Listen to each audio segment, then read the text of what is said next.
साबिक वफाकी वजीर फवाद चौधरी ने कहा है कि पीपल्स पार्टी की जानिब से कल वजीर आला खैबर पख्तूनख्वा को खुशामदीद करके अच्छा तासुर दिया गया। सियासी जमातों में डायलॉग होना चाहिए।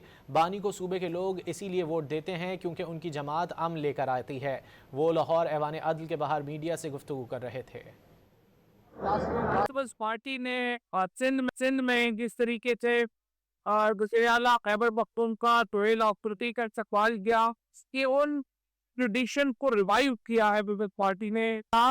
इस वक्त खैबर पख्तूनख्वा में 2/3 अक्सरियत के साथ ही के 20वीं दफा तहरीक इंसाफ खैबर पख्तूनख्वा ने 2/3 अक्सरियत से ही की है। आप लाहौर में बैठ के ये तो नहीं बता सकते खैबर पख्तूनख्वा के लोगों को कि वहां अमन कौन लाया है। इमरान खान को खैबर पख्तूनख्वा के लोग इसीलिए उनको वोट करते नहीं तो वो अमन लेके आती।